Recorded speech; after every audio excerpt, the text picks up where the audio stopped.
de se tenir levé, si tu as si faim, déposez-toi debout, parce que nous sommes en présence du roi des rois, du Seigneur des seigneurs. Et encore une fois de plus, je vais t'inviter à acclamer puissamment le roi des rois. Le lion de la tribu de Juda est ressuscité. Alléluia. Amen. Alléluia. Alléluia. Lève les deux mains dans la présence de Dieu. Merci Jésus. Et je voudrais ce soir que tu dises que le nom de Jésus est au-dessus de tous les noms. Parce que devant le nom de Jésus, tous les autres noms disparaissent. Et il reste uniquement que son nom. Il est le seul qui mérite d'asseoir sur le trône. Alors je voudrais que tu joignes ta voix à ma voix, à celle des chants. Et ensemble allons dire à Dieu que devant son nom, tous les autres noms disparaissent. Il est celui qui est fidèle. Nous t'élevons plus haut. Merci Jésus. Nous t'élevons.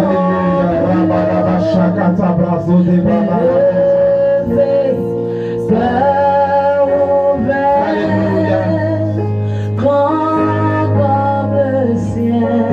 Alléluia. Seigneur, nous t'élevons. Nous t'élevons plus haut. Nous t'élevons plus haut. Merci Nous Jésus. t'élevons plus haut. Yes, yes.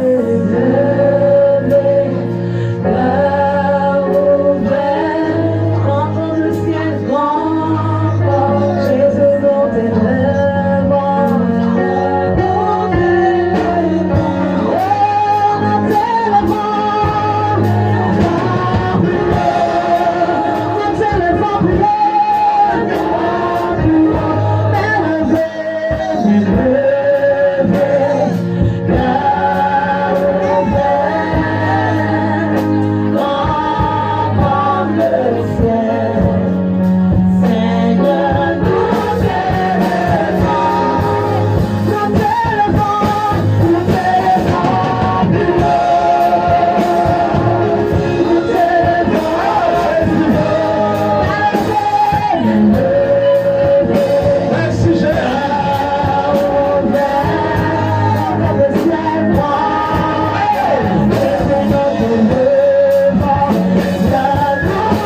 Élève la voix, commence à me célébrer. Commence à me célébrer.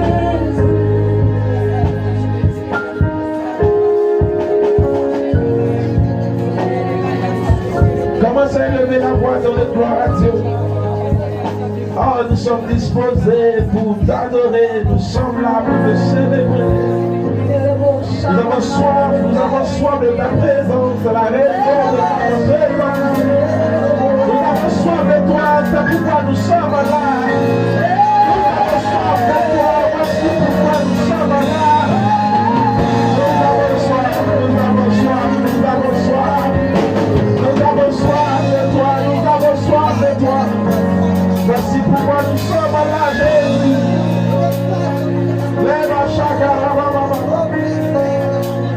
Lève à Yanta,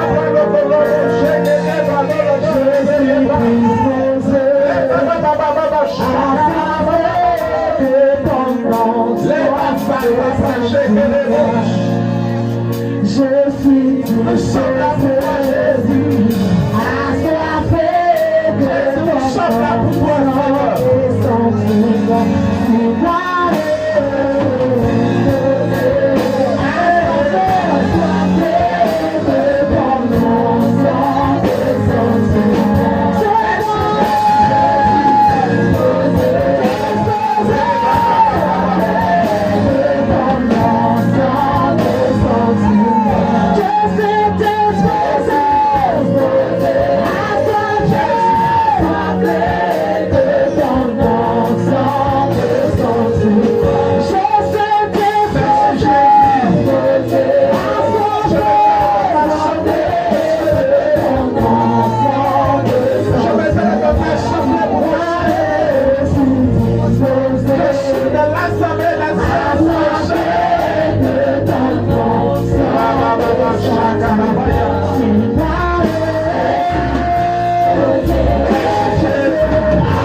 parce que j'ai soif de toi. Lève la voix, commence à dire à Dieu. Oh Père, j'ai soif. Oh Père, j'ai soif. Je ne veux pas sortir d'ici vide. Je ne veux pas sortir d'ici vide. Mais je veux repartir. Restaurer. Et qui prépare ta parole. J'ai besoin de ta présence. Alléluia.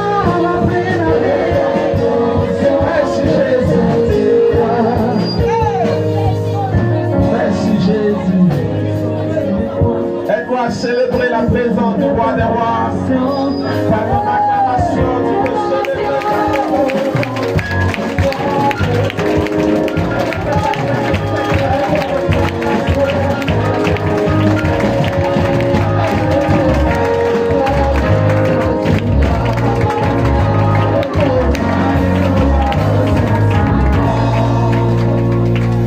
Alléluia.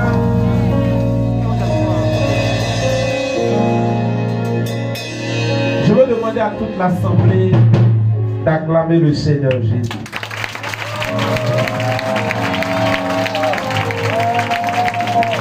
Je ne veux pas assister d'acclamer le Seigneur Jésus.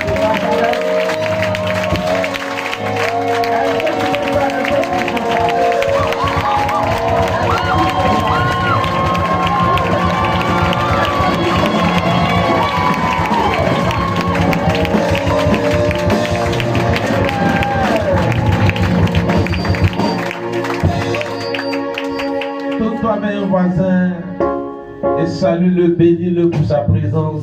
Voilà, tout ça va un voisin. Dis-lui, je suis content de te voir. Dis à ton voisin, je suis très content de te voir. Je suis content de te voir. Dis à ton voisin, je suis content de te voir. Dis-le à ton voisin. Dis à ton voisin, je suis content de te voir. Il faut que ton voisin sente cette joie-là. Alléluia. Alléluia. Que Dieu te bénisse. Tu peux t'asseoir. Amen. Mon cœur est plein de joie et de gratitude pour tout ce que le Seigneur fait. Amen. Et ce soir, Dieu nous fait la grâce dans sa présence. Et je crois que ce n'est pas en vain que nous sommes là, mais nous sommes là pour nous connecter à quelque chose de grand et de fort. Alléluia. Alors je voudrais déjà t'inviter à être pleinement ici. Dis à ton voisin, il faut que tu sois pleinement ici. Dis à ton voisin, il faut que tu sois pleinement ici. Parce que j'ai foi que Dieu va nous envoyer quelque part. Donc, le mieux pour toi, c'est que tu sois pleinement ici. Vous savez, chaque fois qu'une convocation vous êtes adressé de la part de Dieu, vous devez profiter au maximum. Amen. Et je crois que ce soir, Dieu nous fera du bien. Qui croit que Dieu nous fera du bien ce soir? Alors aide-moi encore à acclamer le Seigneur.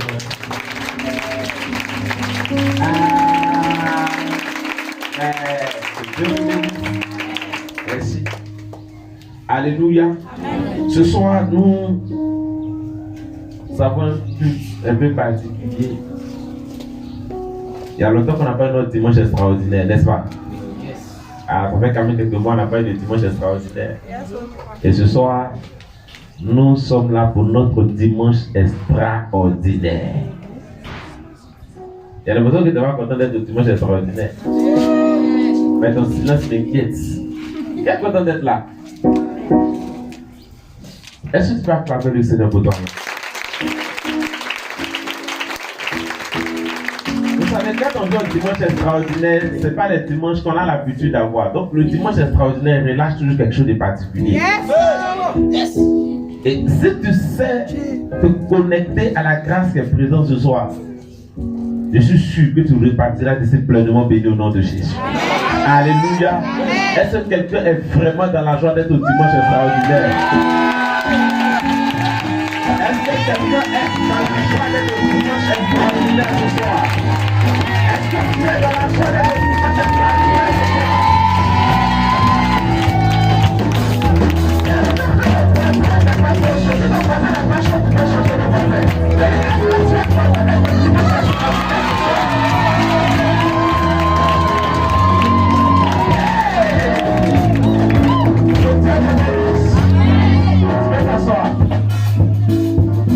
En fait, faut te retrouver juste un peu parce que tout à l'heure là, on va aller quelque part. Amen. Amen. Amen. Dieu m'a mis à cœur de parler de quelque chose de particulier. Vous avez vu ce programme, on n'a pas annoncé, on n'a pas fait d'affiche pour parler du programme, rien. Amen. Parce qu'aujourd'hui, la particularité du programme, c'est que je vais parler de catégorie de personnes. Donc, ce qui va être fait ce soir, c'est sélectif. C'est quelque chose de sélectif. Regarde bien, parce que quand on a commencé, il n'y a plus de. Tu vois? Donc, ce qui va se passer ce soir, c'est vraiment sélectif. Depuis quelque temps, on a commencé à parler. On a parlé d'abord de la communion fraternelle. Et de la communion fraternelle, on a parlé des éléments de la communion fraternelle. Après les éléments de la communion fraternelle, on a commencé à évoquer certains principes bibliques. D'abord pour la communion fraternelle et par la suite pour la prospérité en Christ. Il y a des choses, si vous ne les infiltrez pas dans votre système de pensée, à la longue, vous allez avoir des problèmes. Vous savez, beaucoup de chrétiens ont fini par être des chrétiens aigris. Aigris pas envers Dieu, mais aigris envers eux-mêmes. Pourquoi? Parce qu'ils se sont dit que les gens les ont trompés. En fait, personne ne t'a trompé.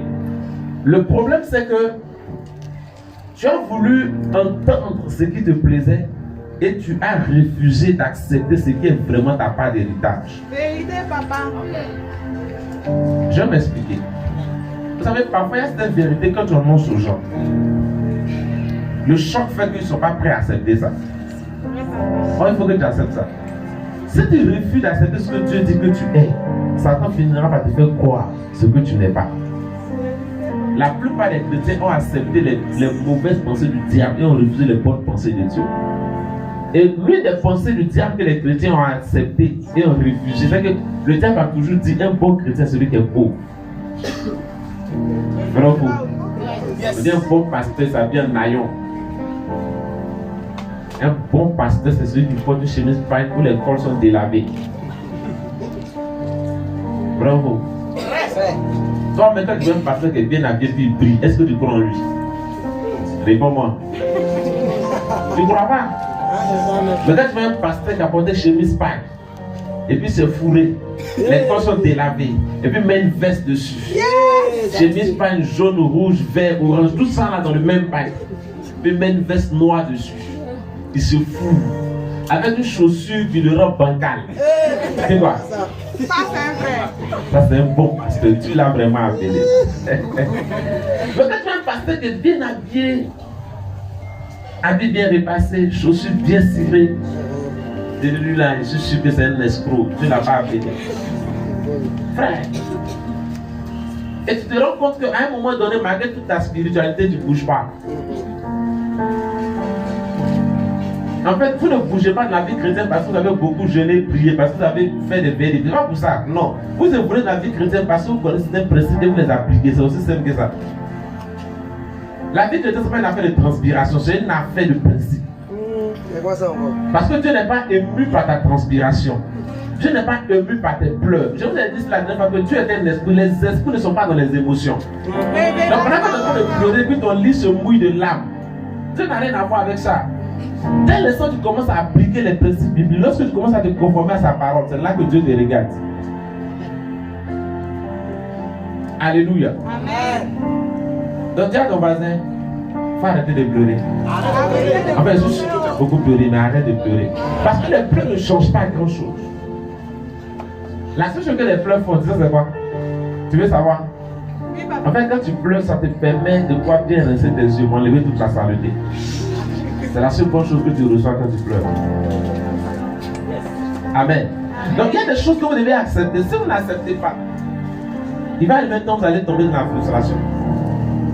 Et une chose que je veux vraiment dire aux gens, c'est que vous saurez véritablement si vous suivez le Seigneur, lorsqu'après 1 an de vie chrétienne, après 2 ans de vie chrétienne, il y aura une adéquation entre votre évolution spirituelle et votre évolution dans la vie normale. En fait, ce n'est pas logique que tu sois chrétien. Après 5 ans de conversion, il n'y a pas de différence entre lui qui n'est pas chrétien et toi. Et même d'ailleurs, il y a une différence entre lui les plus en avance par rapport à toi. La Bible dans le livre de Malachie, quand on verra la différence entre ceux qui servent Dieu et ceux qui ne le servent pas. Mais toi, tu sais Dieu. Où est la différence entre toi et celui qui ne sert pas Dieu? La deuxième chose, la Bible dit dans la nouvelle alliance, dans le livre de 1 Jean, il dit: je désire que tu prospères à tous égards comme prospère l'état de ton âme. Alors, je vais dire à quelqu'un, est-ce que quand toi-même tu te regardes, est-ce que ton niveau de prospérité et le niveau de prospérité de ton âme vont ensemble? C'est comment? Ça va ensemble, non? Ou bien, ça se ressemble un peu. Ça essaie d'aller ensemble. Mais par la foi. C'est ça, non, par la foi. Vrai ou faux? C'est par la foi. Alors, par la foi. Ça. Frère, il y a des moments où on n'est pas dans la foi. Il y a des moments où on doit voir. Une foi qui ne parle pas n'est pas une foi. La foi doit parler. Dis à ton voisin, ta foi doit parler. Il faut que ta foi parle. Il faut que ta foi s'exprime. Dans ce que tu as dans la foi, tu dois la voir physiquement, ça va se voir. Amen. Amen. Bon, ça, on termine ça dans nos 3 jours de renforcement spirituel. Ça, c'est le mercredi, on termine ça. Mercredi, jeudi, vendredi. On termine. Vous savez qu'on a un jeûne de 3 jours, non? Qui c'est ça? Chaque premier mercredi du mois, jeudi et vendredi du mois, on a notre jeûne de renforcement spirituel. Qui a même un temps d'enseignement et de profondeur. Dans le mercredi, le jeudi et vendredi, je vais boucler sur les lois et les principes bibliques de la prospérité. Amen. On va entamer le nouveau thème du mois à partir du mois prochain. Mais aujourd'hui, Dieu a voulu qu'on puisse arrêter pour parler d'une catégorie de personnes, les porteurs de grâce. Je parlerai ce soir des porteurs de grâce. Dis avec moi les porteurs de grâce. Les porteurs de grâce. Enfin, une qualité de personnes qui doivent porter des grâces. Quand je parle de porteurs de grâce, je parle de personnes signes. Il y a des gens qui sont des hommes signes, c'est-à-dire leur présence quelque part annonce quelque chose.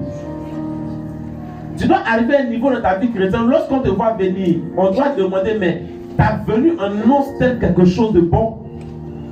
Parce que chaque fois que tu te déplaces, c'est une nouvelle. Mais la bonne chose, c'est que toi, particulièrement, quand tu te déplaces, on annonce une bonne nouvelle. La Bible dit, lorsque Samuel est arrivé dans la ville, lorsqu'il est entré dans la ville, et que l'on a vu Samuel, la première question qu'on a posée, c'est ton arrivée annonce-t-elle quelque chose de bon? Écoutez-moi très bien. Vous ne devez pas traverser seulement la vie comme ça. Vous devez laisser des marques. Yes. Il ne s'agit pas du seul fait que les gens doivent vous prendre pour modèle. Il s'agit du fait que votre présence quelque part doit relâcher quelque chose. C'est pourquoi je lève déjà ma main, je déclare sur ta vie que la grâce t'accompagne au nom de Jésus. Alors je veux qu'on prenne nos Bibles dans le livre de Genèse, le chapitre 12, à partir du verset 1. Genèse, chapitre 12, à partir du verset 1. La Bible déclare, l'Éternel dit à Abraham, va-t'en de ton pays, de ta patrie, de la maison de ton père, dans le pays que je te montrerai. Je ferai de toi une grande nation et je te bénirai. Je rendrai ton nom grand et tu seras une source de bénédiction. Je bénirai ceux qui te béniront et je maudirai ceux qui te maudiront. Et toutes les nations de la terre seront bénies en toi. Alléluia. Bien-aimés, voici l'histoire d'Abraham qu'on appelle le père de la foi. Nous tous, on se reconnaît en Abraham. Lorsque les chrétiens prient, on entend très souvent le Dieu d'Abraham, Dieu d'Isaac et de Jacob. Nous nous reconnaissons tous en Abraham. Et on va plus loin pour dire que nous sommes bénis en Abraham. On va même encore plus loin pour dire tout ce que Dieu a dit concernant Abraham. Dieu l'a aussi dit nous concernant. Alors on a la foi, on a l'assurance que la même bénédiction déclarée sur Abraham est la même bénédiction que notre partage. Mais la première question qui me vient à l'esprit, c'est combien de personnes sont bénies à l'image d'Abraham? Je suis sûr que si Dieu nous donne même 1% de la richesse d'Abraham, c'est pas sûr qu'on nous sente encore. C'est qu'on notre démarche va changer dans le quartier. Pourtant, nous sommes issus d'Abraham. On est liés à Abraham. La même chose qu'Abraham nous concerne. Cela te concerne. Mais comment se fait-il que tu n'es pas dans cette dimension?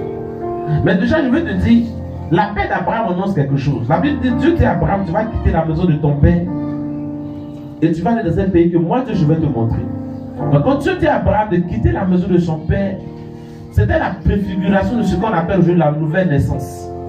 Parce que la nouvelle naissance, c'est de quitter son ancienne vie. Jésus a dit, c'est un homme né de nouveau ne peut voir le royaume de Dieu. Selon Jean le chapitre 3, à partir du verset 3. Donc vous allez voir que Abraham a quitté également la maison de son père. En quittant la maison de son père, Abraham quitte la tradition de sa famille. Abraham quitte les dieux de sa famille. Abraham quitte l'adoration de sa famille. Abraham quitte la pensée même de sa famille. Or, la Bible dit en Jean le chapitre 1 que à tous ceux qui l'ont reçu, Dieu donne le pouvoir de devenir enfants de Dieu. Lesquels sont nés de la volonté du sang, nés de la volonté de la chair. Donc celui qui est né de Dieu il quitte automatiquement sur tout ce qui peut être pouvoir physique et même spirituel de sa famille et s'affilie à la famille de Dieu. Il y a donc une filiation entre lui et Dieu. Donc Dieu dit à Abraham quitte. Donc la même chose que nous avons vécu en naissant de nouveau, c'est la même chose qu'Abraham a vécu. Alléluia. Maintenant, quand Dieu dit à Abraham quitte, quand Abraham quitte la maison de son père, qu'est-ce que Dieu fait? Lorsqu'Abraham quitte la maison de son père, Dieu va déclarer quelque chose sur Abraham. Et toute la vie d'Abraham sera conditionnée par cela. Lorsque Dieu dit à Abraham de quitter, qu'Abraham quitte, Dieu dit à Abraham, lorsque tu vas quitter, tu deviendras, je te bénirai, je bénirai ceux qui vont te bénir, je maudirai ceux qui vont te maudire. Mais Dieu va plus loin pour dire à Abraham, je ferai de toi une source de bénédiction. En fait, ce que je veux te dire, il y a une différence entre le fait d'être béni et le fait d'être une source de bénédiction. Et ce que Dieu dit, Dieu ne dit pas à Abraham seulement qu'il va se limiter à la bénédiction. Parce que se limiter à la bénédiction, ce n'est pas d'abord ça, ce n'est pas d'abord ce que Dieu veut. Ce que Dieu fait pour Abraham, c'est qu'au-delà du fait qu'il soit béni, qu'il devienne une source de bénédiction. J'aimerais vous dire quelque chose. Une bénédiction qui ne profite pas aux autres n'en est pas une. Si vous êtes béni, que votre bénédiction ne va profiter à d'autres personnes après vous, vous n'êtes pas encore béni. La bénédiction devient bénédiction lorsqu'elle devient une source. C'est que vous allez voir que même lorsque tu as mis le fleuve dans le jardin, le fleuve qui est sorti du jardin a produit 4 branches. Le même fleuve a donné 4 branches dans le jardin d'Éden. Ça veut dire que Dieu, ce que Dieu recherche n'est pas, en fait, les fleuves étaient de grands fleuves, mais les fleuves tenaient grâce à une seule source. Écoutez, si vous n'êtes pas une source, vous finirez par tarir. Mais quand vous êtes une source, vous coulez toujours. Je prophétise que tu es une source au nom de Jésus. Alors Dieu dit à Abraham, Dieu déclare sur Abraham, il dit à Abraham, je vais faire de toi une source de bénédiction. Je vais t'emmener quelque part ce soir. Donc, Dieu dit, il sera quoi une source de bénédiction. Donc le problème d'Abraham, ce n'est pas d'abord le matériel. Ou ce qui va fonctionner avec Abraham, ce n'est pas d'abord le matériel, mais c'est la parole que Dieu va relâcher sur Abraham. Vous devez comprendre quelque chose. Ce que vous devez rechercher dans votre alliance avec Dieu, ce n'est pas d'abord le matériel, mais c'est la parole qui produit le matériel. Le point de vue d'un chrétien, il ne recherche pas la parole qui produit le matériel, il recherche le matériel. Alléluia. Amen. Alors regardez ce que la Bible dit dans Proverbe chapitre 10, le verset 22. La Bible nous dit quoi? Proverbe chapitre 10, le verset 22.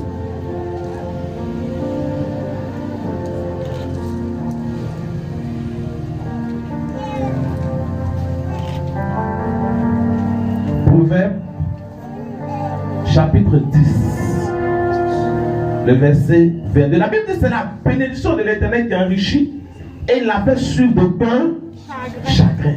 Donc la Bible dit que la richesse là, ce n'est pas d'abord le matériel, c'est la bénédiction qui produit la richesse. Donc Dieu a dit à Abraham, je te bénirai, je ferai une source de bénédiction.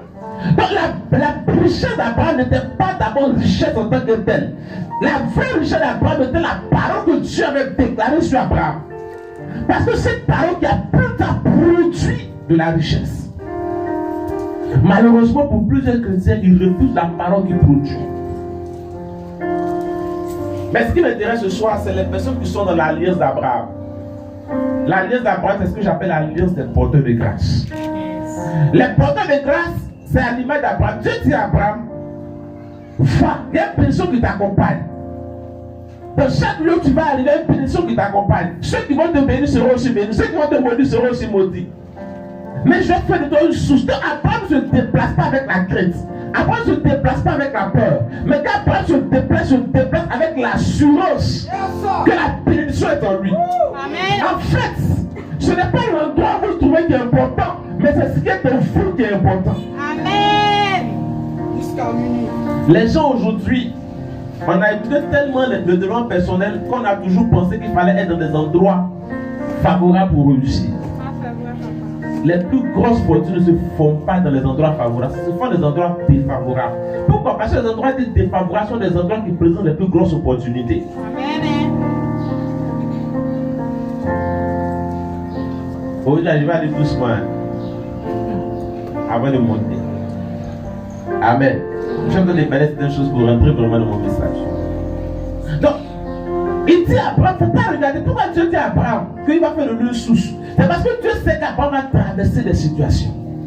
Abraham va traverser des choses. Vous savez, Dieu ne vous confie pas de grandes choses s'il n'a pas pris le temps de vous former. C'est pourquoi la Bible ne va négliger les faibles commencements. Pour que tu puisses gérer grand, il faut que tu commences avec certaines petites choses. Je vous ai dit ça dans mercredi métamorphose. Que si tu n'as pas pu gérer les petites choses, Dieu ne pourra pas te donner de grandes choses.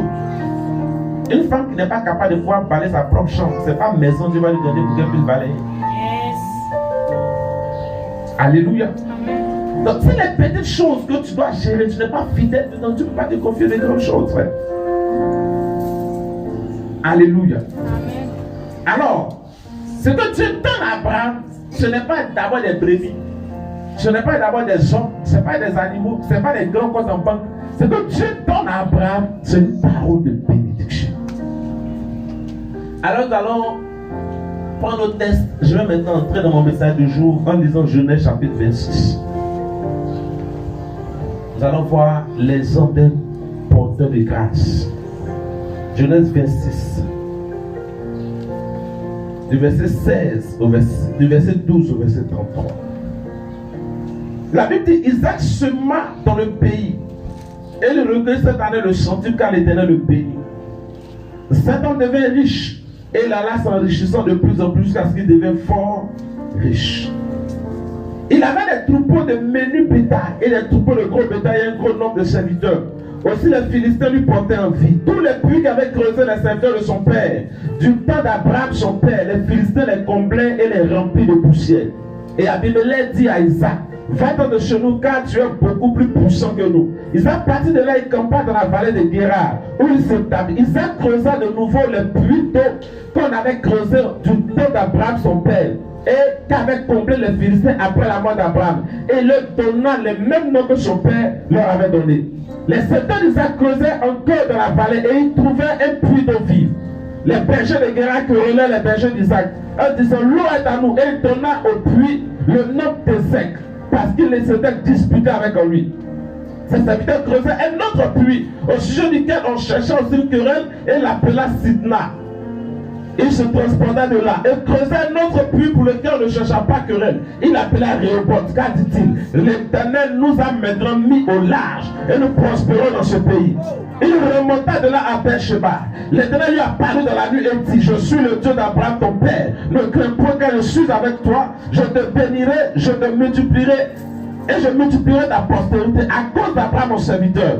Il bâtit là un hôtel, invoqua le nom de l'Éternel et il dressa sa tente. Et les serviteurs d'Isaac, ils creusaient un puits. Abimelech vint de Guérar auprès de lui avec Ahuzat, son ami, et Picol, chef de son armée.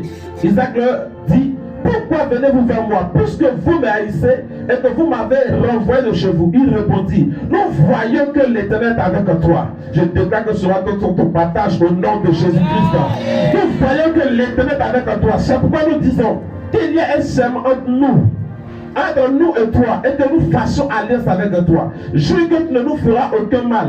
De même que nous ne t'avons pas maltraité, que nous t'avons seulement fait du bien, et que nous t'avons laissé partir. Ben, Dieu maintenant béni de l'Éternel. Isaac le fief faisait, il mangeait et bu. Ils se levaient de bon matin et se liaient l'un à l'autre par un serment. Isaac les laissa partir et il les quittait en paix. Ce même jour, des serviteurs d'Isaac vinrent lui parler du puits qu'il creusait et lui dit, nous avons trouvé de l'eau. Et il l'appela Shiba. C'est pourquoi on a donné à la ville le nom de Beersheba jusqu'à ce jour. Alléluia. Voici l'histoire d'Isaac. La Bible dit, Isaac est arrivé dans un pays qu'on appelle Guérar.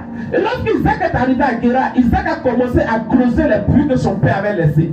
Abraham, son vivant, avait creusé des puits.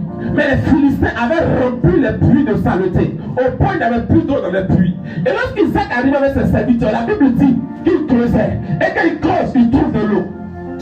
Et les Philistins reviennent pour dire non, le puits nous appartient. Et il y avait des querelles sur le puits. Isaac est parti encore sur le deuxième puits que son père avait creusé. Il a encore recreusé dans le puits parce que le puits existait déjà. Et lorsqu'il a recreusé dans le puits, il va encore trouver de l'eau. Les serviteurs des Philistins vont venir quereller encore les serviteurs d'Isaac.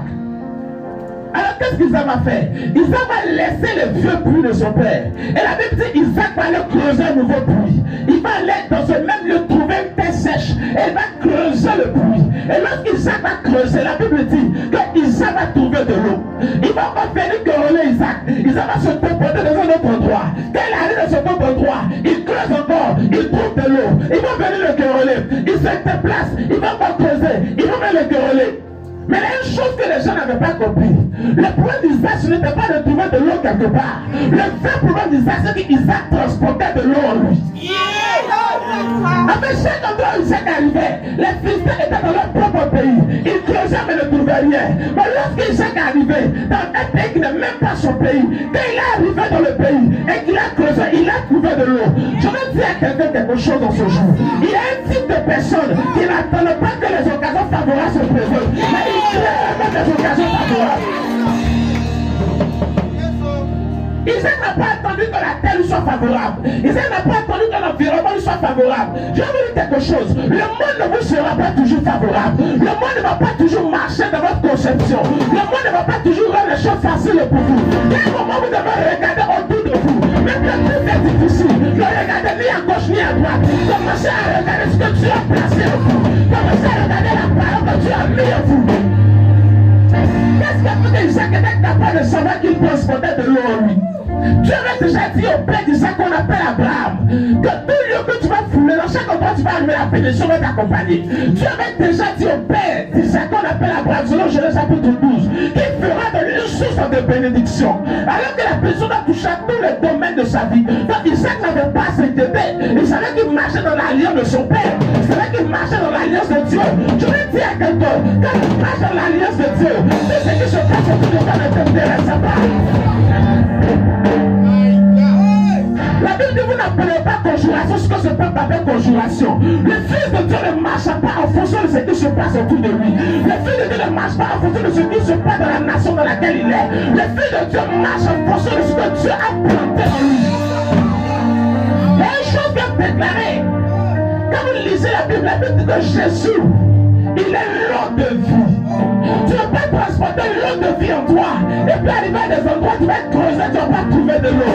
Isaac a compris qu'il n'y avait pas besoin que la terre produise de l'eau parce que ce n'est pas la terre qui produit l'eau, c'est l'eau qui produit l'eau. Quand il arrive, l'eau doit se produire.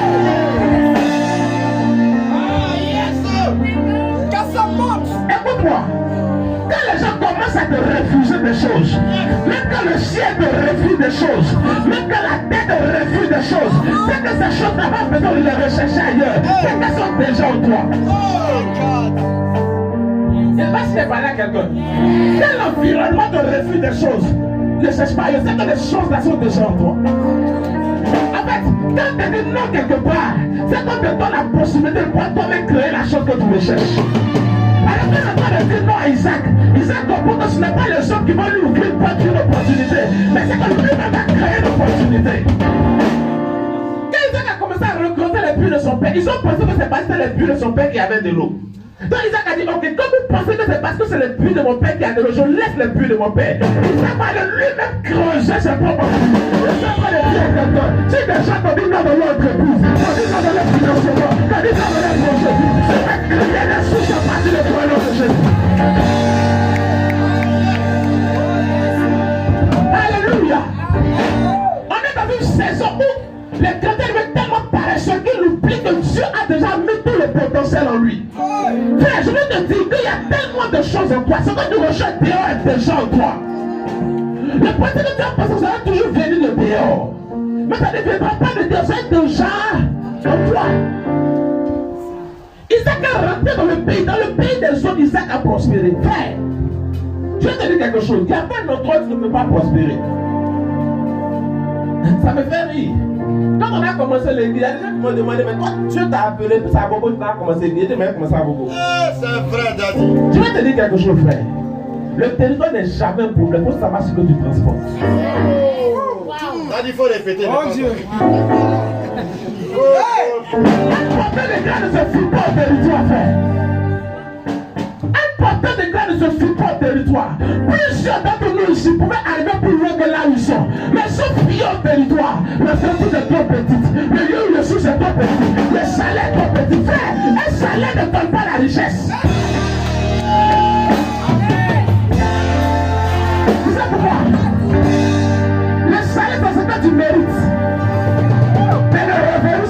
te porte.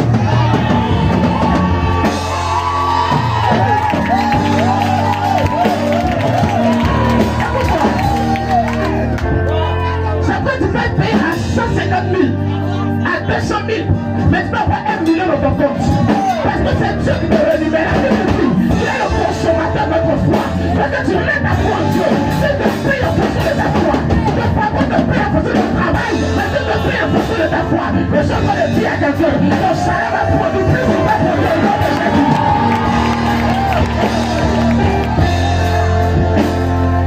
Il y a des moments voyez au-delà de ce que vous touchez. Les gens regardaient que le climat était bizarre, l'environnement est bizarre, on ne peut pas avoir de l'eau ici. Isaac a regardé au-delà de l'environnement. Il a dit sur le dimanche dernier, quand c'est dans le désert que tu as dit aux enfants d'Israël d'envoyer les peaux de chameau pour faire le tabernacle. Pardon, les peaux de dauphin.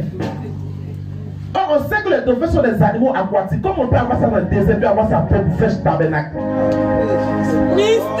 devez aller au-delà de ce que vous voyez. Vous devez dépasser vos limites. En fait, si vous ne sortez pas de la zone dans laquelle vous êtes, qu'on appelle souvent les zones de confort, frère, si vous ne sortez pas de là, vous n'allez pas savoir de quoi vous êtes capable. Ça, c'est vrai, papa. J'aime souvent des gens qui on veut une zone qui est confortable. Mais parfois, il faut dépasser la zone de confort. Enfin, pour que ta zone de confort soit plus large, il faut que tu essaies de la briser.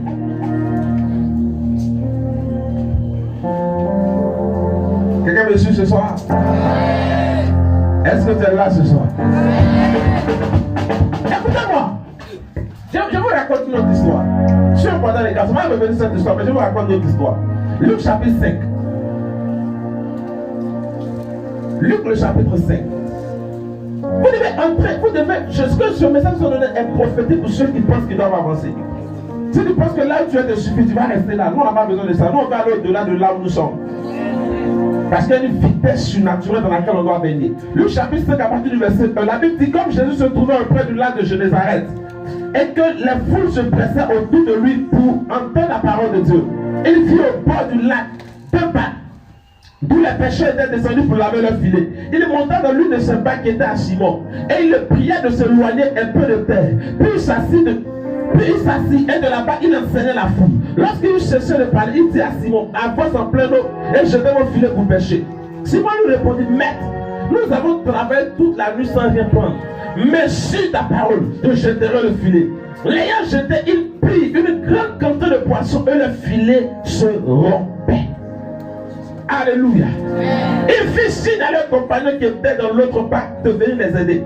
Il vient et il remplit les deux bacs au point qu'elles s'enfonçaient.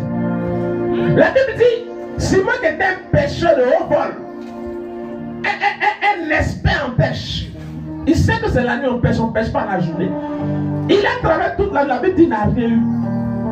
Jésus est venu. Jésus était le fils d'un charpentier. Donc Jésus, il travaille le bois. Il ne connaît rien à faire de l'eau. Mais après avoir prêché, il lui dit, tu avances et tu jettes ton filet. D'abord, il a dit à Jésus, il a travaillé toute la nuit. Jésus, ça, c'est pas un problème. Maintenant, la même où tu fais jour, là, tu avances et tu jettes ton filet. Alors que Simon entre en pleine eau et qu'il jette son filet, il record du poisson à une telle grande quantité au point où ses filets ne peuvent pas supporter. En fait, ce n'est pas l'eau qui a engendré les poissons, mais c'est la parole qui a été relâchée qui a engendré les poissons. Vous devez savoir quel est le type de parole que vous transportez. Frère, Simon, qui était grand pêcheur, n'a pas eu de poisson. Mais lorsque Jésus lui a dit de jeter les filets, il dit sur ta parole. Donc lorsqu'il s'appuie sur la parole, qu'il jette les filets, la parole va créer des poissons dans l'eau et les faire entrer dans la bague. Je vais te dire quelque chose. Ce qui fait que tu es encore là, c'est parce que tu ne peux pas appuyer sur la parole. Parce que regarde quelque chose. Revenons dans Genèse chapitre 26.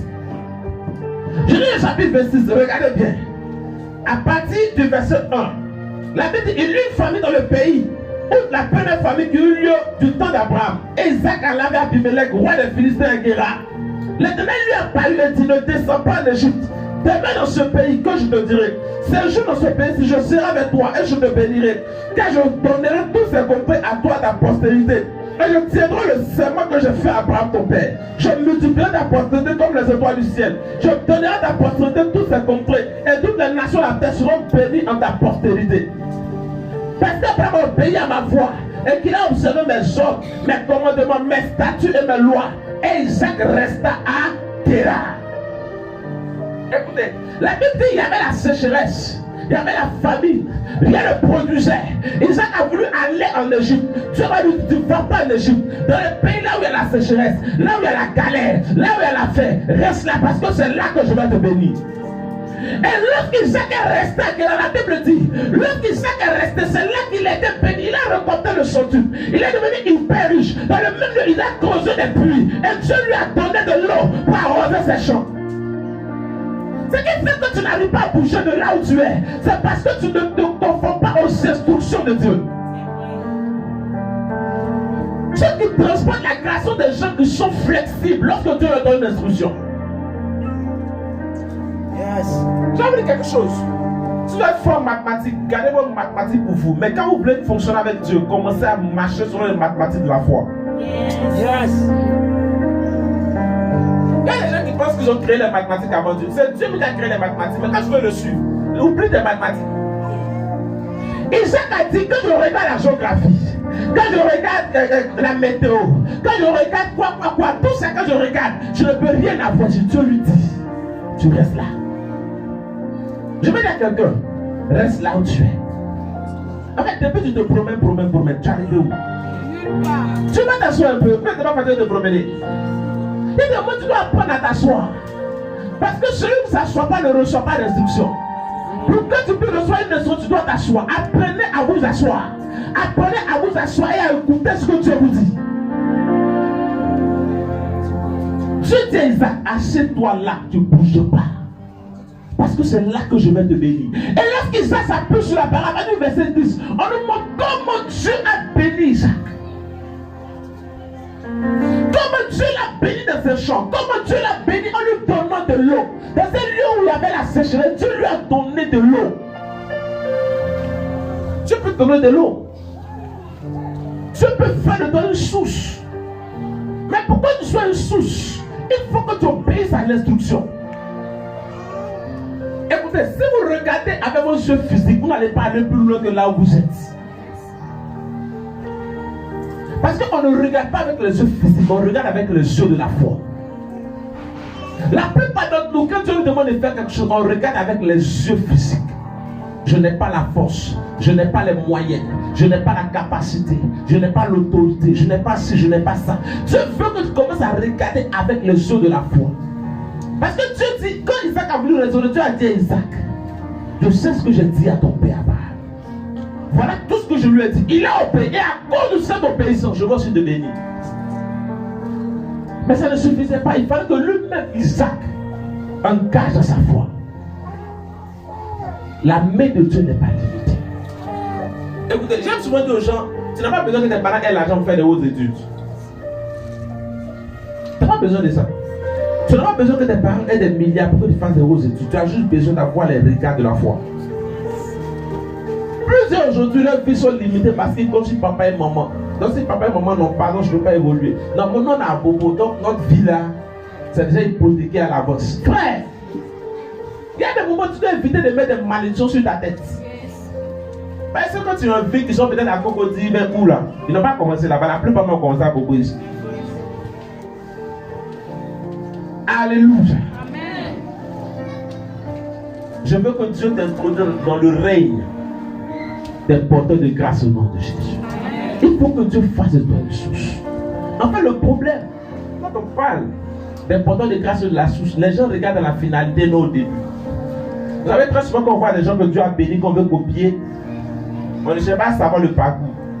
On ne cherche pas à savoir les principes qu'ils ont respectés pour arriver là où ils sont. Tout ce qui nous intéresse, c'est tout de suite être comme eux. Mais je vais te donner quelques clés. Si tu les respectes, tu pourras être un porteur de grâce au nom de Jésus. Amen. Alors prends ta Bible. Le premier principe à respecter se trouve dans Jean le chapitre 1, le verset 17.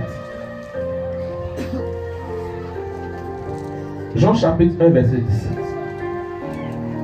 La Bible dit quand la loi a été donnée par Moïse, la grâce et la vérité sont venues par Jésus-Christ. La Bible dit la grâce et la vérité sont venues par Jésus. Le premier principe, quand vous vous soumettez pour être un porteur de grâce, c'est de croire d'abord la grâce. Enfin, vous devez croire que ce n'est pas parce que vous êtes fort que vous allez être là où vous êtes. Mais il y a un mécanisme spirituel pour vous qualifier, on appelle ça la grâce. Beaucoup de personnes pensent que ce n'est pas les efforts qui sont établis. Tu ne peux pas être établi par des efforts, tu peux être établi par la grâce. Vous devez arriver à un niveau de votre vie où vous croyez fortement à la grâce. Vous croyez que tout est lié à la grâce. Tant que tu ne crois pas que tout est lié à la grâce va fonctionner dans ta vie. C'est aussi simple que ça. Qui croit à la grâce ici? Je ne suis pas trop sûr. Qui croit à la grâce? Amen. Parce que l'une des manières les plus simples de croire à la grâce, c'est de par exemple savoir que ce n'est pas ton diplôme de donner travail, mais c'est la grâce de donner travail.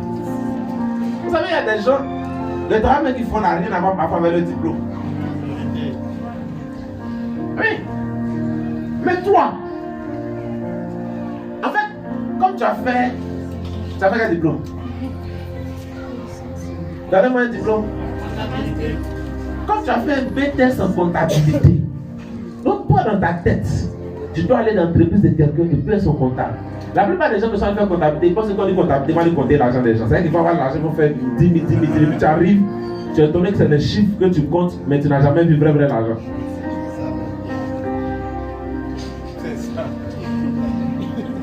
Tu peux avoir eu à faire un bac plus 2 et puis te retrouver avec un poste d'un bac plus 5. C'est possible.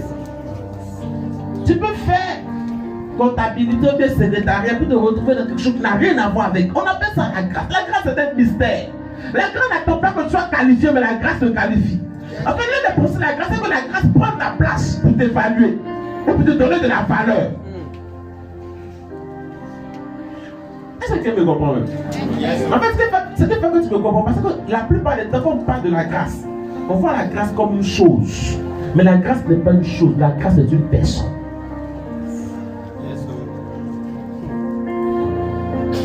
La grâce n'est pas une chose, la grâce est une personne. La loi est venue par Moïse, mais la grâce et la vérité sont venues par Jésus. Donc Jésus lui-même, il est l'incarnation de la grâce et de la vérité. Donc quand on parle de la grâce, on ne parle pas de choses qui viennent comme ça de façon extraordinaire, mais on parle de la personne de Jésus de Nazareth. C'est pas tous ceux qui fonctionnent dans la grâce, c'est des gens qui croient que Jésus a pris la place à la croix pour eux. Très souvent, beaucoup oublient que Jésus a déjà pris leur place.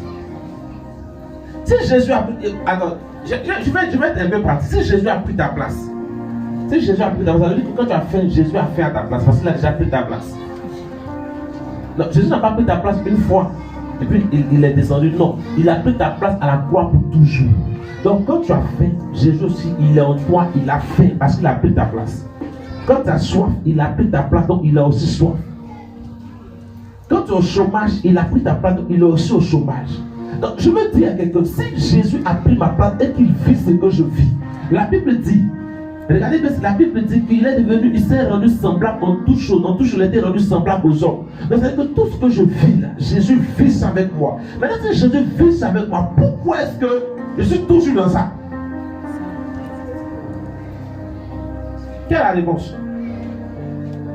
Ce qui fait que tu es toujours dans ça, c'est parce que tu ne crois pas qu'il a pris ta place. Les gens qui fonctionnent avec la grâce fonctionnent avec l'esprit des enfants.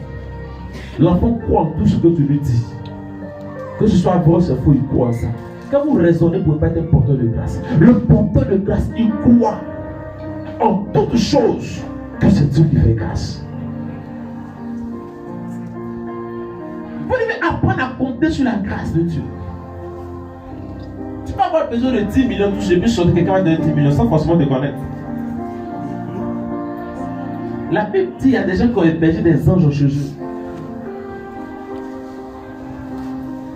Moi, franchement, les anges et les ailes là, je les vois dans la Bible. Mais depuis un moment, je vois les anges qui ont 2 pieds et puis 2 bras.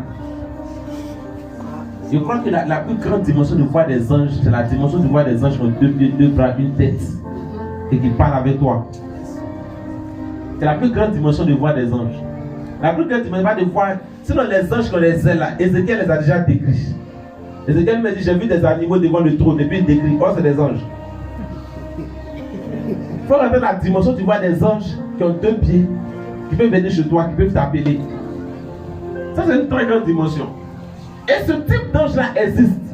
Mais pour les rencontrer, il faut que tu cours la grâce. Et je vais dire à quelqu'un, la grâce va te faire entrer dans des endroits que tu n'as pas forcément imaginé. La grâce va t'établir dans des endroits que tu n'as pas forcément imaginé. Il y a des endroits où on va t'établir à cause de la grâce qui est sur toi. Donc tu n'es pas en train de me comprendre. Il y a des moments, les gens vont te regarder pour dire, je ne sais pas pourquoi, mais tu me plais, je te donne un travail. Je ne sais pas pourquoi, mais dès que tu es là, quelque chose qui marche, je t'établis. Et avec une femme hier, j'ai échangé avec elle, et elle me disait comme ça qu'il y a une entreprise dans laquelle elle a bossé je crois 2 mois, et puis bon, elle s'est plus sentie à l'aise, donc elle est partie, elle n'a pas eu de démission, elle est partie comme ça. Et les gars, la peuple dit, depuis que tu es parti là, nos chiffres sont en baisse. On veut que tu reviennes. Parce que ta seule présence même là, on sent qu'il y a quelque chose que tu transportes. Mais elle est comment? Et puis on a supplie qu'elle soit juste là. Et puis toi, tu es comment? Et puis toi, tu supplie que tu passes. Je prophétise sur toi. À partir d'aujourd'hui, quand il transporte la grâce au nom de Jésus, dans chaque endroit tu retrouveras, je prophétise que la grâce accompagne au nom de Jésus. Sois porteur de grâce, pénètre des témoignages autour de toi au nom de Jésus. Il y a des choses qui doivent s'arrêter dans ta vie. On doit te regarder puis dire, je ne sais pas, mais quand il te regarde, je sens que c'est avec toi que je dois collaborer. Tu dois rentrer dans une saison où ton parfum même attire les connexions dans ta vie. Les gens étaient obligés de collaborer avec Isaac. Mais pour Isaac c'est bon. C'est pour Pierre même là qui m'a touché. Regardez bien. La Bible dit que ceux qui étaient dans l'autre Pâques, ils sont venus aider Pierre. Oh, Pierre avait son entreprise. Donc, c'était une entreprise concurrente. Mon frère, on ne joue pas avec la concurrence. Non, c'est vraiment qu'eux-mêmes, ils combattaient Pierre au maximum. Mais ce jour-là, c'est obligé de composer avec un Pierre. Je suis en train de dire à quelqu'un, même tes ennemis sont obligés de composer avec un Pierre au nom de Jésus. Je vais te dire quelque chose. En fait, ce qui fait que tout le monde te néglige, c'est de dire la vérité. C'est pas qu'ils te disent que tu n'as rien à leur apporter.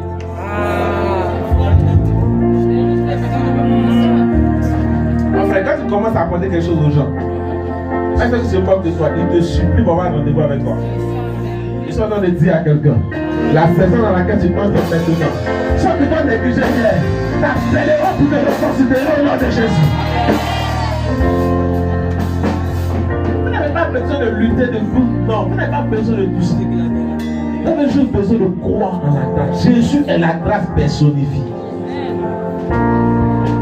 Il y a un texte que pratiquement tous on a déjà lu. La Bible dit que quand Dieu approuve les voies d'un homme, il dispose tout en sa faveur, même ses ennemis. Bon, là, moi quand j'ai lu le texte pour la première fois, j'ai dit, mais attends. La Bible dit que quand Dieu approuve les voies d'un homme, comment je me regarde là? Comment j'ai fait que Dieu va approuver mes voies? Mais quand tu te poses la question, c'est que tu n'as pas compris ce que c'est que la grâce. Parce que la grâce dit que Jésus a déjà pris ta place. Donc même si la personne la plus méchante, il a été ton substitut, il a pris ta place. Donc parce qu'il a pris ta place, tu es juste. Et donc parce que tu es juste, tu approuves tes voies. Et parce que tu approuves tes voies, il dispose tout favorablement pour toi. Donc je déclare que tu rentres dans cette faveur au nom de Jésus.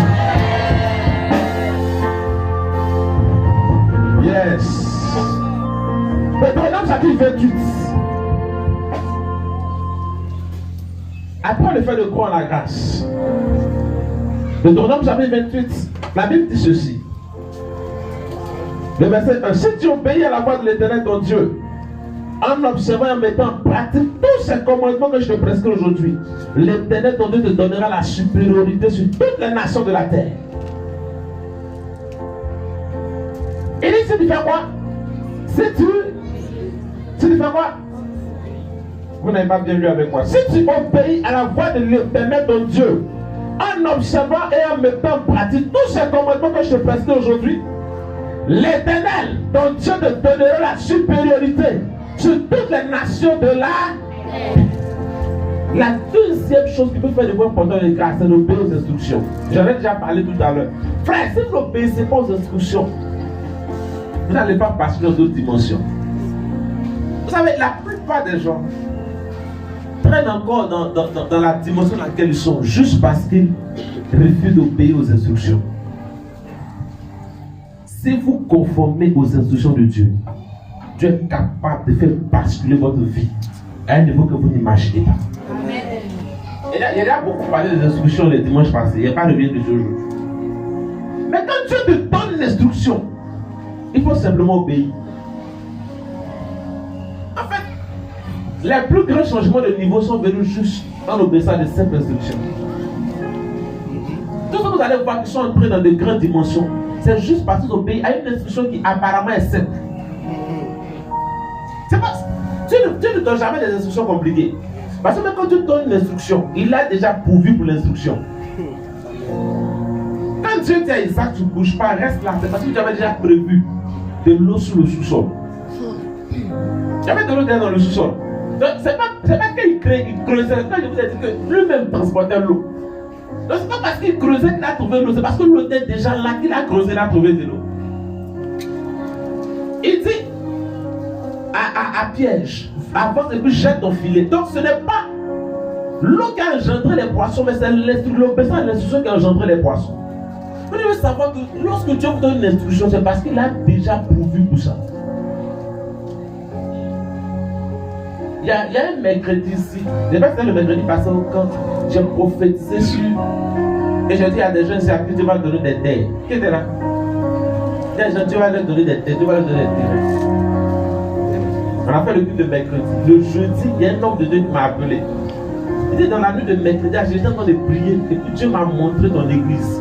Et j'ai vu certains jeunes de ton église qui avaient des terrains à eux.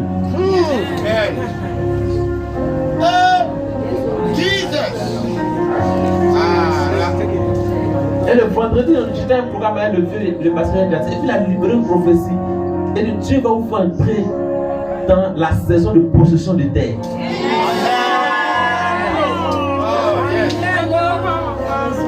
Maintenant, je vais te dire quelque chose. Comment tu peux faire pour que la terre la vienne? Elle t'a dit, mais ça ne suffit pas. Vous savez, ce qui va faire que beaucoup d'entre vous ont raté cette opportunité, c'est qu'ils vont penser qu'ils doivent forcément avoir la terre là où ils sont.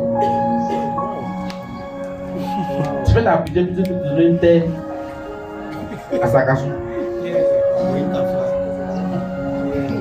Vous devez comprendre une chose. Vous savez, les instructions de Dieu sont des choses qui sont tellement simples. Mais quand vous voulez les compliquer, vous passez à côté.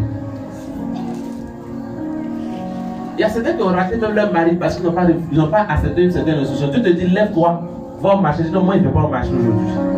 Ta maman te demande pardon, je dis, va au marché. Je dis, maman, aujourd'hui, je ne vais pas au marché. En temps, pendant que tu dois aller au marché, il y a le monsieur qui est déjà là-bas et t'attend.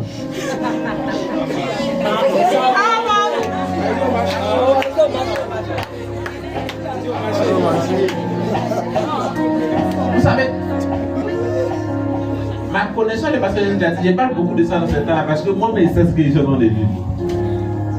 Et ça que d'ici 2 ans, 3 ans, nous aussi, on a notre mot à dire. Pas par concurrence avec quelqu'un, mais parce que c'est notre saison. Vous devez savoir que quand Dieu doit vous introduire quelque part, Dieu trouve toujours quelqu'un qui doit vous prendre la main et vous introduire là-bas. Mais le monsieur pour le rencontrer, c'était comme il y a une soeur qui m'a parlé de lui. J'ai dit, moi je ne vais pas le voir. Quand je l'ai regardé, même elle m'a montré sa vidéo, il est trop jeune. Parce que moi, il bête, tu vois, il a la barbe. Tu vois, il a une posture, il est toujours dans les vestes. Oh, le gars est dans les chemises simples, les t-shirts, les chemises simples. Non, regarde, il est trop jeune. Moi, tu vois, je vise loin. Et je suis rentré dans. Il y a un réseau qu'on appelle le répit, qui est géré par la personne Mohamed Sanogo. Donc, je suis membre du répit. Donc, on fait des rencontres sur Zoom. Et puis, un jour, pendant une rencontre sur Zoom, le pasteur Mohamed Sanogo dit, en fait, si vous voulez me voir, c'est parce que vous allez me voir. Hein. Parce que parmi vous-même, là, il y en a, ça fait plus d'1 an. Ils ont pris rendez-vous avec moi-même, moi-même pas encore vu. Mais si vous voulez envoyer votre dîme, laissez vous appeler la secrétaire, la mission, vous l'appelez, puis vous envoyez votre dîme, quand vous faites des mails, je vais répondre. Parce que lui, moi, il vise. Donc, je suis couché, puis laisse me dire. J'attends là-dessus. Là-dessus, c'est le titre d'un livre de l'évêque Tag. Moi, j'ai le Macarios. Dans l'esprit dit, quand tu te lèves matin, il faut prendre là-dessus, il faut lire. Je comprends que dans là-dessus, quand tu veux suivre quelqu'un qui n'arrive pas à le suivre, il faut suivre quelqu'un qui le suit.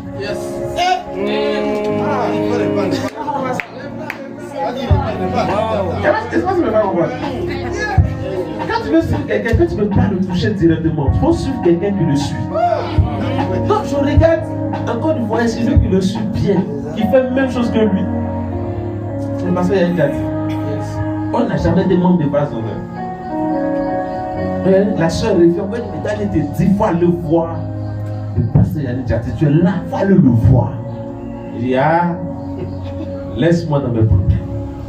Et donc la parole vient, l'esprit me met la pression. Chaque fois il entend là-dessus. Et il organise un séminaire. Et j'arrive au séminaire, je suis 3 jours. Quand j'arrive le premier jour, voici les rangées comme ça, il me met à la 3e rangée. Je suis assis là. Après, on me déplace, on me met à la 2e rangée. Hey, ça avance. C'est ça qu'il y a des choses sur les dépasses.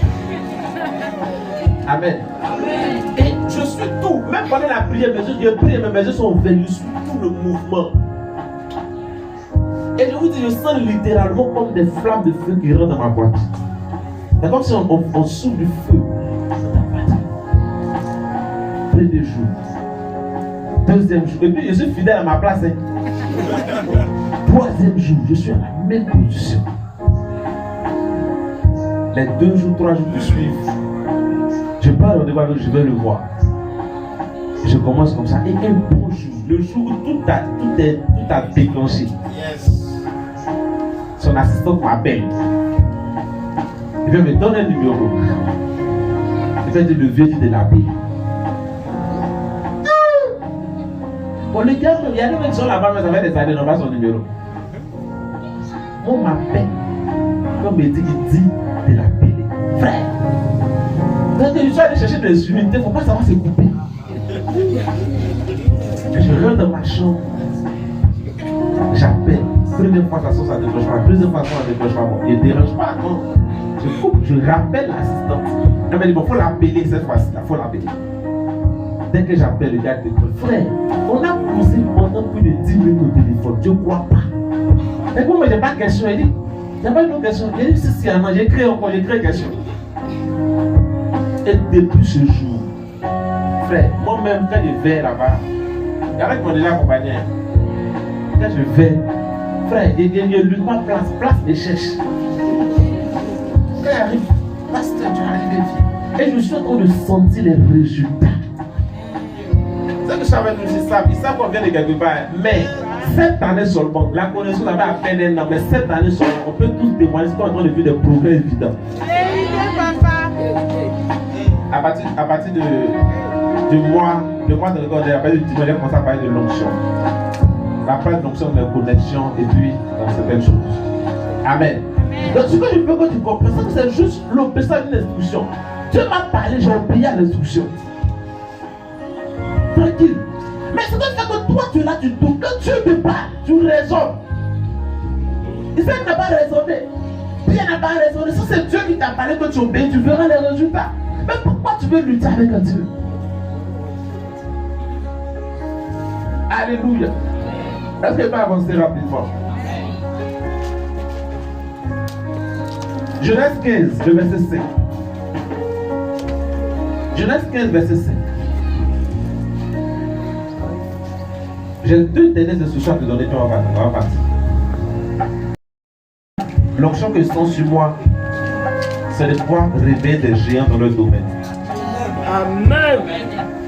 Ma vision pour l'église dans 5 ans, je ne vais pas dire dans 5 ans, c'est de voir des gens ici.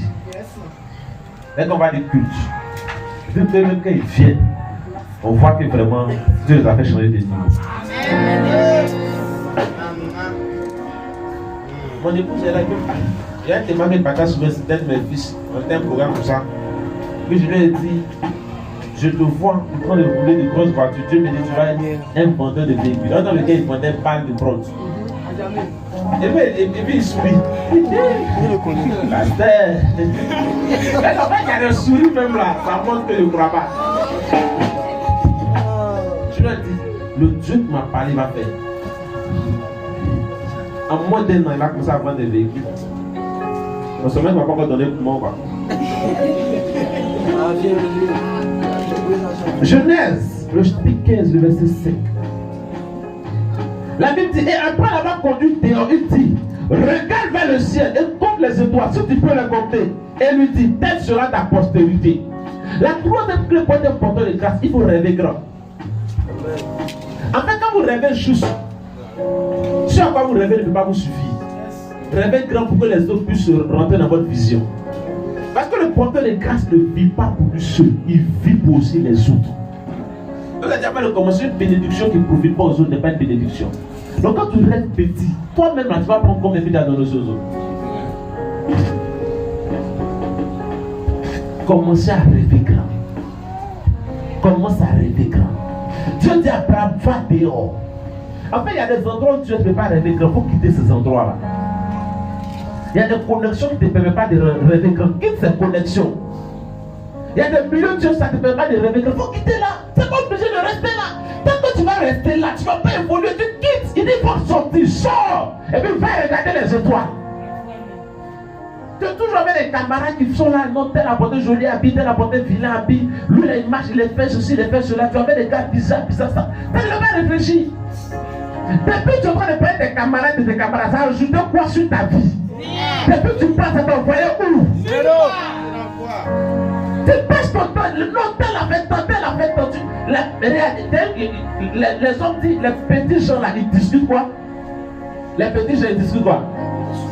Les petites choses. Tu passes ton temps à discuter les petites choses. Toute ta vie là, c'est lui a fait ça, lui l'a fait ça, lui l'a fait. Depuis que tu dis ça, ta vie est arrivée où?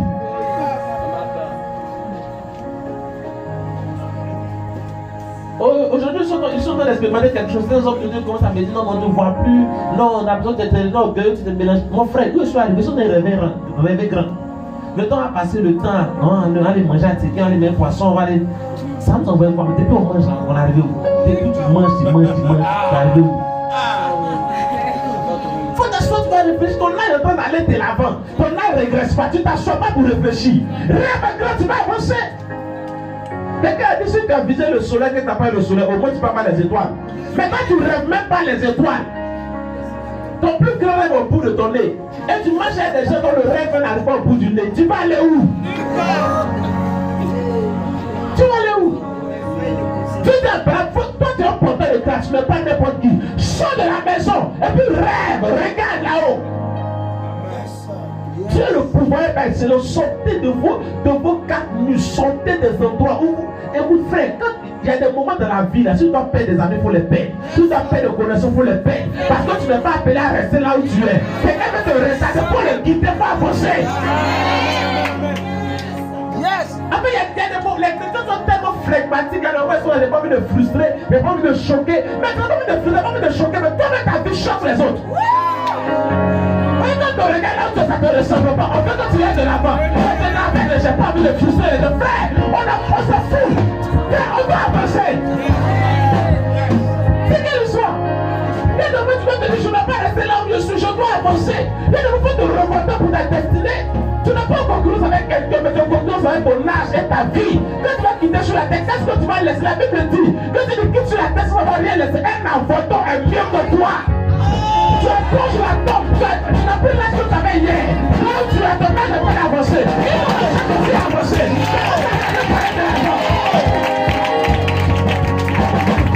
Quand tu passes de la vie, tu fais arrête de vouloir. Tu ne fais pas de géant. Quand tu s'arrêtes, c'est grand.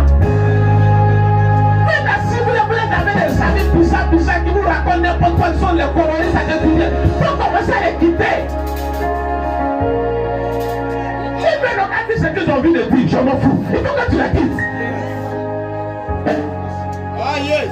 Et moi, parce que quand les gens commencent à dire non, on ne te voit plus, après, c'est que tu es en train d'avancer. Quand on te dit que ça devient bizarre, c'est que tu es en train d'avancer. C'est que tu marches plus dans la même pensée que. Tu dois accepter comme le nom est devenu bizarre. Parce que bizarre, t'es d'abord, c'est mieux.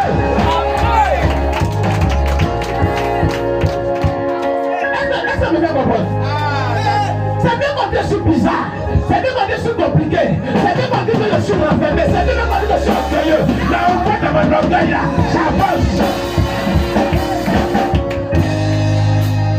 Quand t'as vu une soirée après avec combien d'amis? La Bible m'appelait, Dieu appelle Abraham son ami. Abraham avait un seul ami, son ami c'était Dieu. Toi tu as combien d'amis? Tu as 20, 40, 50 amis. Quand tu lèves le matin depuis 6 heures jusqu'à 23 heures, tu es sur WhatsApp avec tes amis, ça t'envoie où? Essaye de lever grand. Quand tu regardes papa, tu dis, mais c'est pas qui va payer ton école pour que tu aies de l'argent. La retraite de tes amis, ça ne t'intéresse pas. Ce qui t'intéresse, c'est les petits amis de quartier, la colonie du quartier. Frère, sortez de là. Sortez là.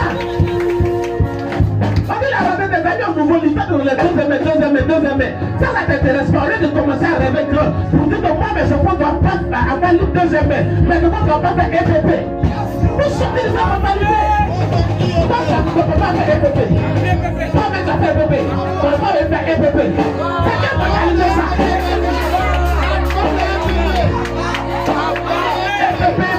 EPP de la raille. EPP à côté des prix.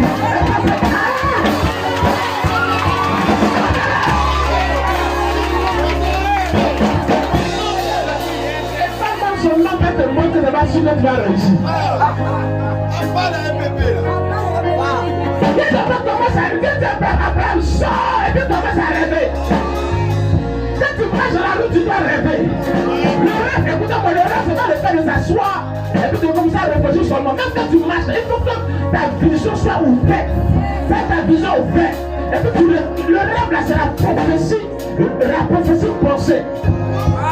C'est ça le rêve, c'est la prophétie pensée. C'est pas parce que tu as dormi et puis il y a un ange qui est venu d'après toi.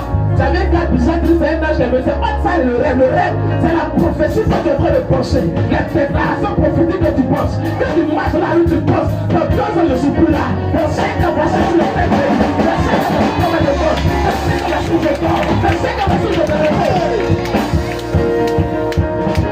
Depuis que tu es né, tu n'as jamais appris que ta maman soit allée au week-end pour se reposer. Tout ce que tu sais, c'est que la chambre, c'est rien de boss. Il faut pas là jusqu'à ça sort au salon. C'est dans cette année quand tu es en train de grandir. Je n'ai pas rêvé pour dire moi aussi. Il faut que je fasse faire le week-end à Asdini, le week-end à l'hôtel Ivoire, le week-end à Dubaï. Ça, c'est pas dans ta tête. Tu es dans les mentalités bizarres. Je dis à Abraham, il faut sortir de tout ça là. Parce que la femme d'Abraham là, elle était bizarre. Le jour maintenant, elle lui dit qu'elle va pas enfant, elle va la goussarie. Elle me dit comme, est-ce qu'il sait ce que j'ai dit? Donc il faut sortir, parce que ta femme est dans la chambre, elle va te contaminer. Sors! Viens bien, je vais te parler de vraies choses. Il y a des choses qui ne vont pas te dire quand tu accompagnes certaines personnes. Tu dois te détacher de pour te parler. Moi, je préfère faire des amis et puis avancer que d'avoir des amis pour reculer. Depuis on est né, on a les amis, on allait où avec ça? Je ne vais pas être méchant, je ne vais pas avoir des amis, mais il y a des moments quand tu vois que le gars te ramène derrière fait. Il faut te détacher, tu vas avancer. Quand on est seul, on va plus vite. Je disais la dernière fois à la veille fidèle. Le plus important, c'est peut-être à la veille fidèle. Je disais comme ça à la veille fidèle de mon message. Le plus important, c'est pas le nombre d'années que tu fais sur la terre. J'étais dans un taxi avec une femme à Yopougo, une maman âgée. Je l'ai dit à monter le taxi, quand elle devait descendre, il a dit à c'est pas mon fils, merci beaucoup. Vraiment, que quand on était petit, on priait pour que tu aies une longue vie. Je me rends compte que cette prière ne m'a pas beaucoup arrangé. Je devais demander à Dieu la santé. Si on va pas de longue vie que j'étais en bonne santé, c'est bon, mais où je suis là, tout mon corps est malade. C'est pas longue vie qui est forcément bon. Longue vie, tu as meublé ça de quoi? David dit, apprends-moi à compter les jours. Tes jours là, tu dois t'apprendre à compter. Tu dois savoir que l'âge que tu as, tu dois avoir ta maison. L'âge que tu as, tu dois avoir ta voiture. L'âge que tu as, tu dois être en tel endroit. Tu dois avoir ton foyer. C'est des rêves comme ça que tu dois avoir. Tu avais les amis, tu allais parler, voir acheter des chaussures de 50 000, chaussures de 40 000, portables de 300 000, portables de... Maintenant, toi-même, tu es portable de tout ça. Là où tu es là, tu n'arrives pas à te produire de l'argent. Ça te dit rien. Tu as besoin de 500 000, tu n'arrives pas à limiter 1000 francs. Ça te dit rien, ça ne te choque pas. On ne peut pas te laisser saute. Et tu avais des amis bizarres. Il faut que moi, on y ait une pomme derrière mon téléphone. Mon frère, pomme derrière où? Citron derrière où? Orange derrière où? Est-ce que ça ne peut pas l'eau?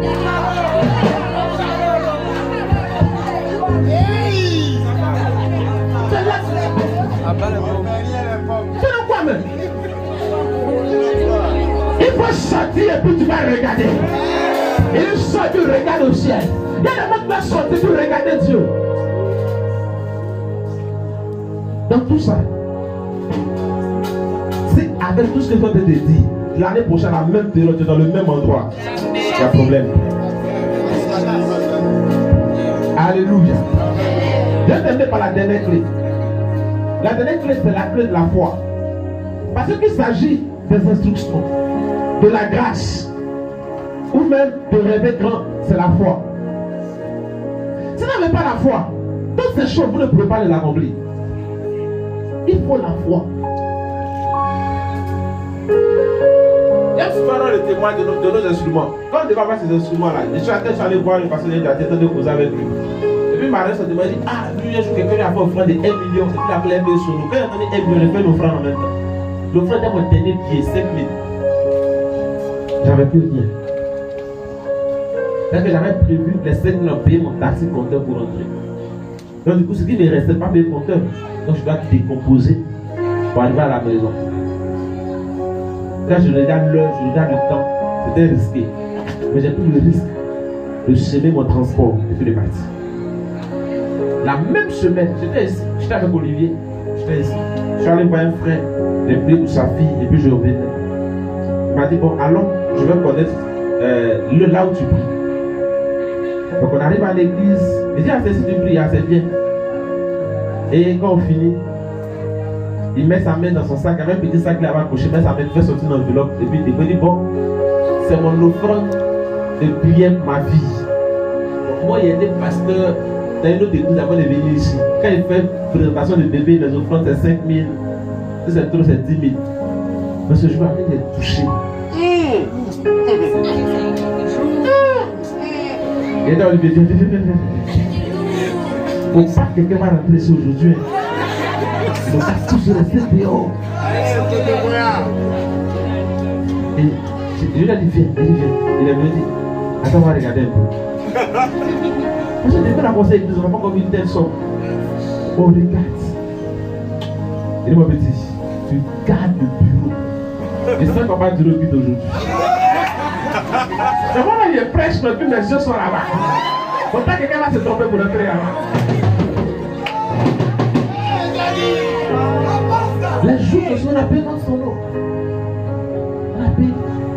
Quand on a fini, il restait la batterie. Donc, on m'a donné la version, m'a dit 1 million. Donc, j'ai dit à Dieu, moi aussi, 1 million, il doit avoir sa poisson. Donc, le frère m'a donné 650 000. 660 000 mètres comme ça. Donc, les semaines ont suivi. Il y a une soeur qui m'appelle comme ça. Moi, j'ai une offrande pour toi. Viens me voir. Oh, la soeur, c'est bonjour, bonsoir. Il n'y a pas vraiment grand chose. Je cause bien plus avec sa petite soeur, plus qu'avec elle. Mais je n'ai pas compris. Donc, sa personne m'appelle à ma grande soeur, une offrande pour toi, il faut que tu viennes. Donc, je vais te voir pour te remercier. Donc, je fais quoi sa petite soeur. Avant de partir, je faut dire à ta grande soeur, comme c'est une offrande. Elle a dit c'est une offrande de prémisse qu'elle veut faire un homme de Dieu. Au début d'année, il dit ok. Donc j'ai dit, bon, tu lui dis, on va se croiser, puis on va faire la prière ensemble. Bon, mais je ne sais même pas combien m'attend là-bas. On en a déjà 600 000. Donc on a payé les bases, il restait d'autres choses. Donc avant ça, je vous rends le temps. Avant ça, on va sauter une étape. Avant ça, les 600 000, quand on a eu ça, après, il y a un frère qui est venu faire une offrande de 200 000. Non, 200 000. Et puis on a complété sur les 600 000 pour payer ce qu'on a payé. Donc, les temps de suite, on a maintenant ça, on n'a pas de batterie. Donc, il faut qu'on ait batterie. On n'avait pas joué de batterie même. Mais il fallait qu'on ait la batterie. On a de plus pour la batterie. Et la chose qu'elle me remet, la batterie faisait normalement le plus normal de 240 000. Ce qu'elle me remet correspond exactement au prix d'une batterie. Oh yes. Donc, elle m'a dit, quand ça me remet, elle me dit, voici le montant. Je dis, Seigneur, et offrande, et puis offrande. En fait, c'est pas tout le montant, mais c'est que le besoin là, c'est ça juste. J'appelle mon ami et dit bon, et on va à Djamé, on soulève une batterie, on vient déposer. La batterie a duré, c'est pas batteur. C'est ça non? C'est pas batterie, c'est pas batteur. Donc on prend décolle les dimanches, ça décolle le temps. Écoutez-moi, si vous avez la foi, Dieu va produire au-delà de vos attentes. Même là où vous ne vous attendez même pas, c'est là-bas ça va sauter puis ça va venir. Je lève la main, je prie pour toi. Que les portes s'ouvrent et que Dieu pouvoir en abondance pour toi au nom de Jésus. Alléluia. Est-ce que tu peux acclamer le Seigneur ce soir? Que Dieu te bénisse. Nous allons prier le Seigneur.